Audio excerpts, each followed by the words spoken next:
Hola, hola, it's your girl Erica from America. Welcome to the Confidence Chronicles podcast. This podcast is all about helping you stand in who you are. Stop giving a fuck what people think about you. Start standing as your fully expressed self. As you are, as is, there is no filter needed. You are fucking awesome, and I am here to remind you. I'm a confidence coach, and I'm a bold stand for confidence, and I cannot wait to dig into today's episode with you.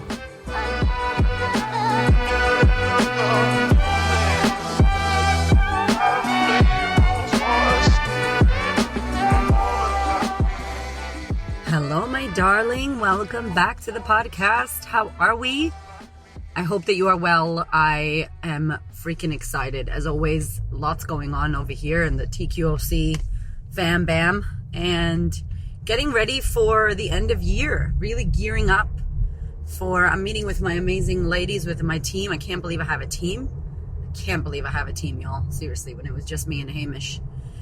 We're meeting on Wednesday to talk about everything that's went down this year, the good, the bad, the ugly, all the amazing things to celebrate and what we're going to look forward to for the next 6 months. And next year's going to be huge. I'm writing a book. What? I can't wait. It's going to be called The Loving Bitch Slap. And there's lots happening, lots of travel going down, different strategies for next year because I really want to get my visibility up. I really want to be able to go and meet you peoples. I want to head around to the UK. I want to head to the Americas. I want to go to Canada. I want to go everywhere and meet some peeps. And we're actually going to be doing a Creating Confidence tour.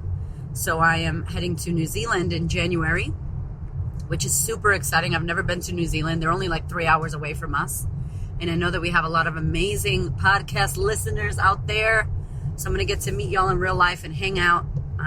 So I'm looking forward to it. It's been huge. It's been a big fucking year. We have done a lot more than probably I thought I could. And I can't tell you how blessed I feel and how on fire. I wake up on fire. I go to sleep on fire. I love this work. I love you people that I work with. I love the women that I get to serve.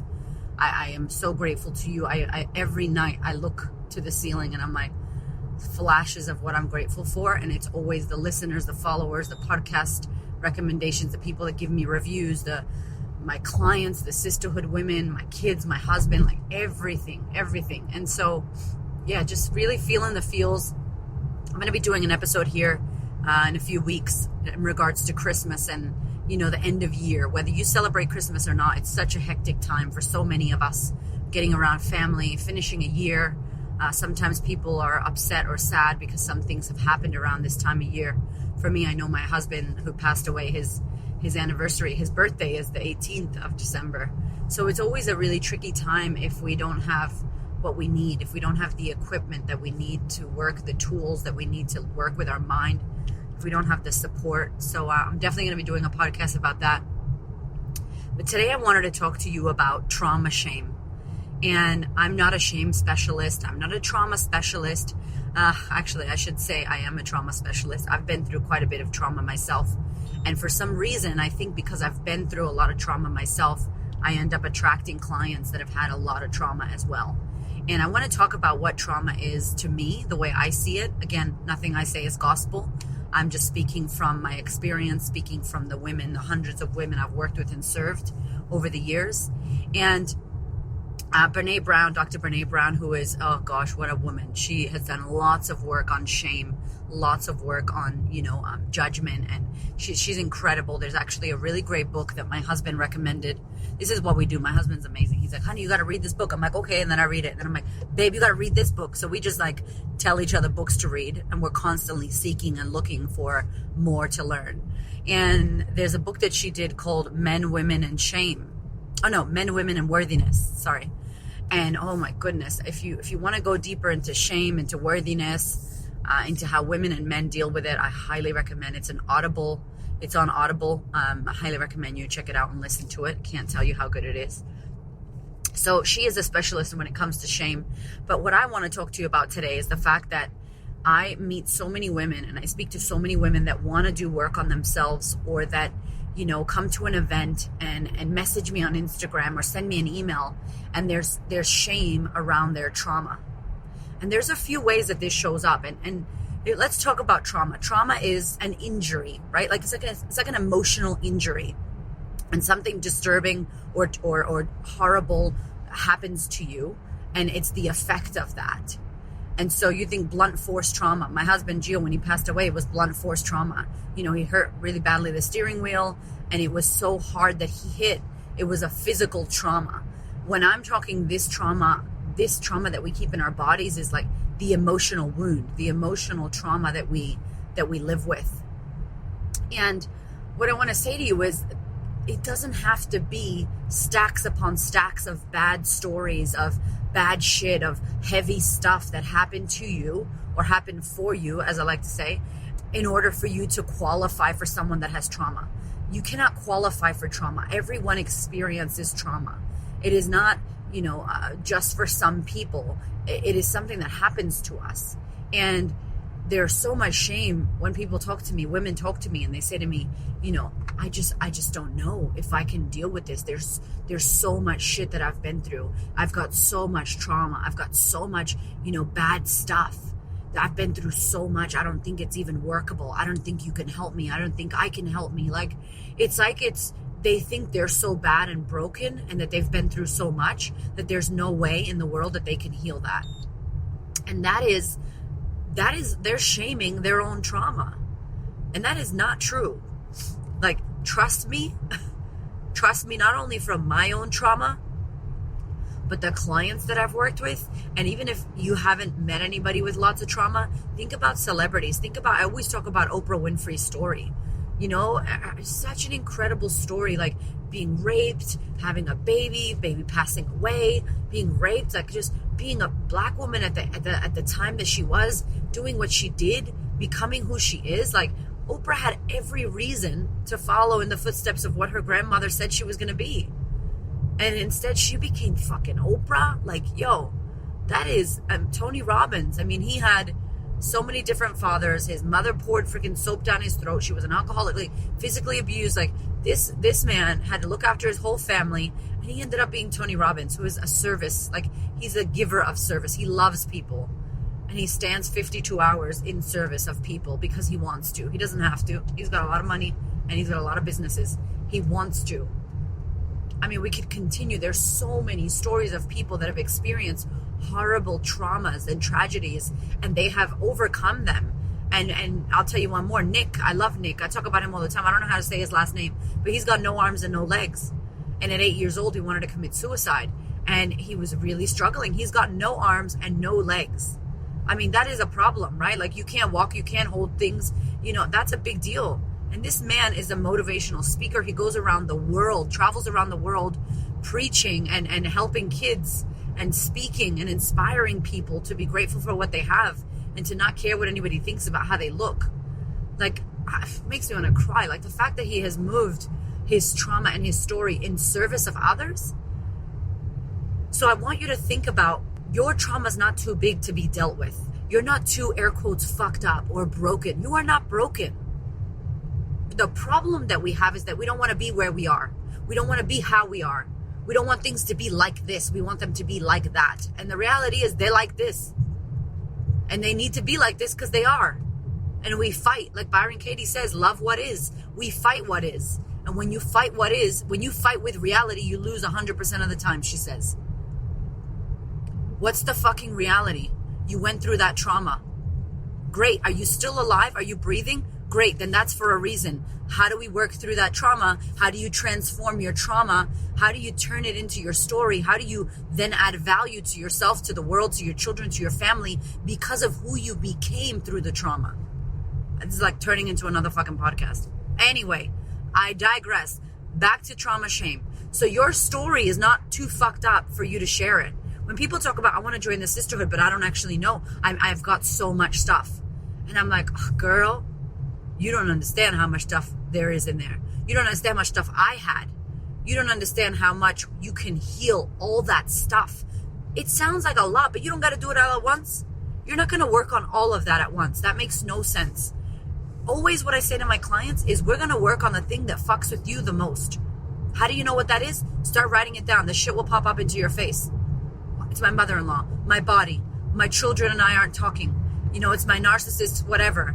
That shit will come up. I don't have any money. I hate my job. The biggest thing will pop up. Here's what happens. You start working on the big thing and it unravels, and then by default, many other areas of your life benefit. Not every single area, but many other areas benefit. So you don't have to work on all your trauma, all the mess that was your life at once. You actually can't. And consider that sabotage. Your mind telling you to work on all of it or don't do anything is keeping you from doing anything. And you don't work on anything. So that's one thing. Your trauma, oh, my trauma, it's too much. You don't understand. I'm too fucked up. That's bullshit. Myth breaking bullshit, okay? Do not believe that bullshit that you're trying to sell yourself. I'm not believing it. You can work through anything. And number two, the shame story is, I've had a great life. I don't have any trauma. Who am I to complain?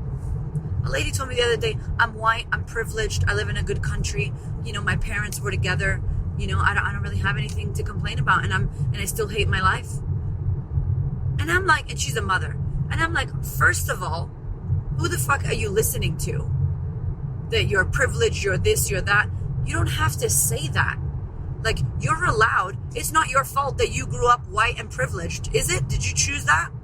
Like, stop using that as a bad thing. Be conscious of it. Be aware of it. Be fucking grateful that you have privilege. Fantastic. I give thanks every day I'm in Australia and I don't have to look behind me with someone with a gun.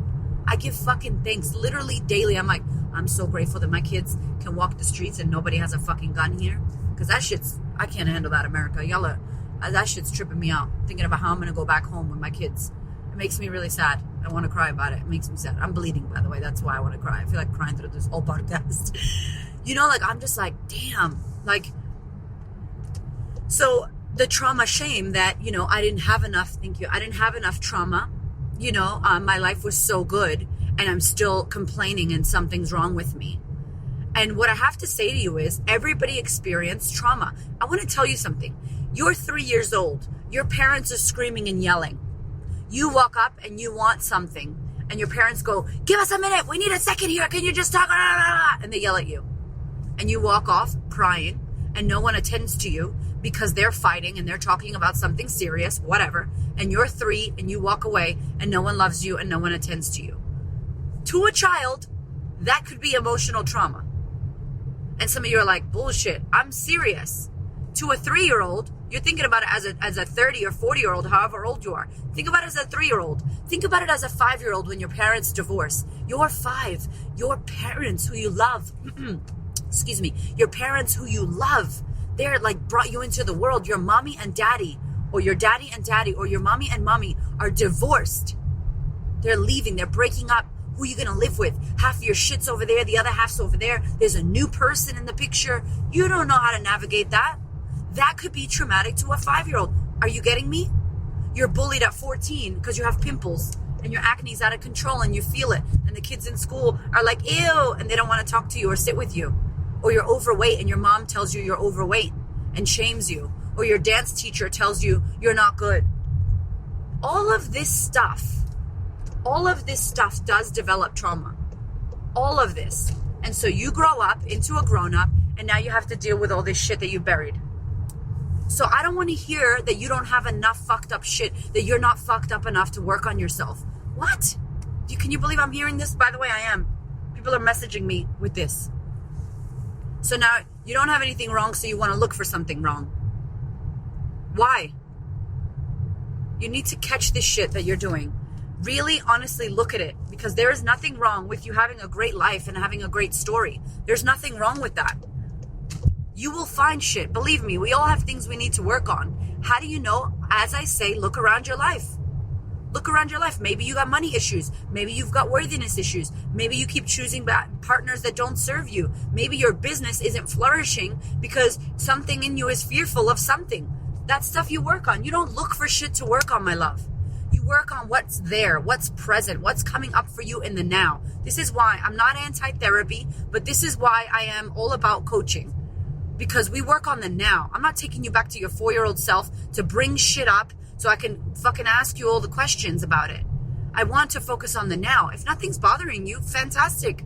How do we move forward? What are some goals and action plans that we can create for you to get what you want? And for you to become who it is you want to become? and achieve what you want to achieve. Do not shame yourself from your trauma. There's nothing too fucked up that cannot be worked on. I'm telling you right now, and one of the really great ways, I'm going to do this as a masterclass. I have to. It's throughout the years, all the mentors that I've seen, I created a process by mistake. I didn't even try to create this. I'm just such a metaphorical, visual person. I love a whiteboard. Girl, don't get me started. I love me a whiteboard. I be writing shit on the whiteboard. I like to speak and write because I want visual. I want people to see what I'm trying to say because I'm visual myself. And I try really hard for this information that I talk about on the podcast to be English. And when I mean English, that's why I say like Cardi B of personal development. I mean like everybody can understand me. I'm not using big fucking college words or shit from the dictionary that you're like, what the fuck does that mean? I want you to go, I understand everything Erica's talking about because she broke that shit down. I want to break that shit down for you. And if you're super smart, you're probably like, yeah, I get it. And if you're someone like me, like not schooled and you didn't do very well in school or read very well or you didn't understand certain words, I want to break it down for you. Because it's very important that you understand this stuff, that you understand yourself, that you understand that you can work through anything you want to work through. You can work through anything. There is nothing that is too fucked up about you that you can't work through. And so when you think about your trauma and you think about the shit that's messing with you and you think about all the stories, this little process that I created, which I'm going to do a masterclass about, an online masterclass, so y'all can join me if you're interested. It's about sharing your story and how to share your story. And for a long time, it took me ages. I used to never share my story. I was a stylist. I was doing styling workshops and I never had to share my story. And then I was working with a friend of mine. Shout out to Jeanette Cremor. Miss Jeanette was helping me. She was kind of like my right-hand woman in the event space.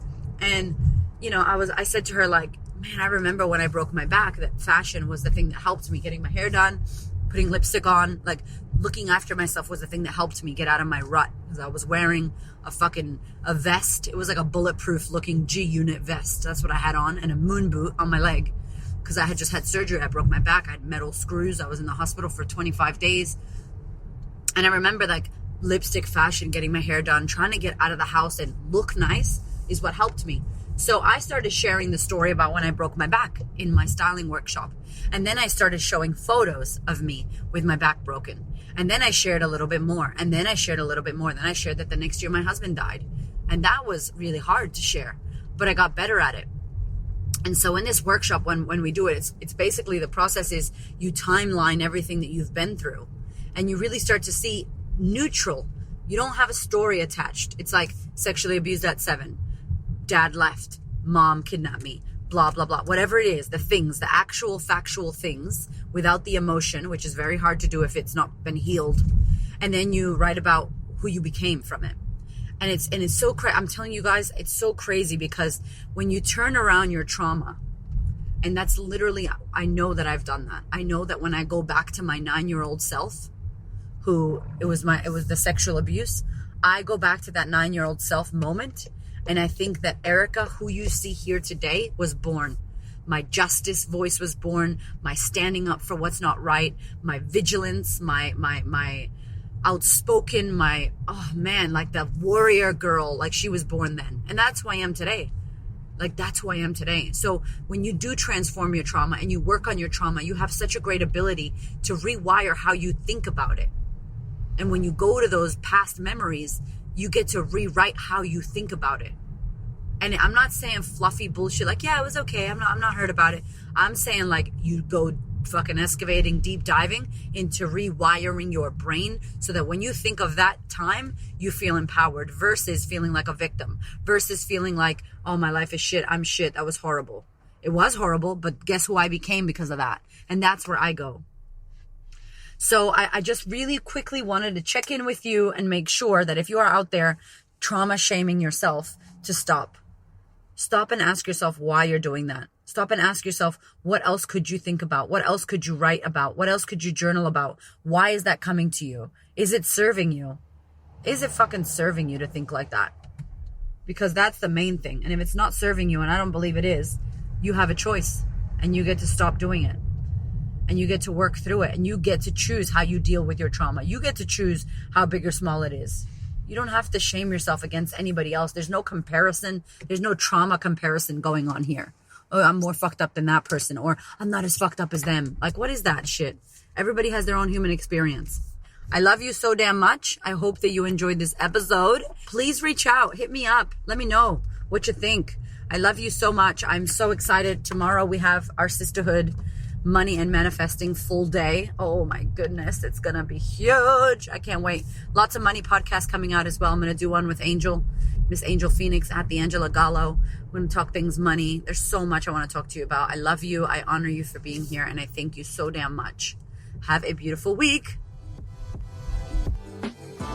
Thank you so much for listening. I so appreciate your ears, your time, your energy, and your attention. Please do me a favor and head over to Apple iTunes. Subscribe so that you don't miss an episode.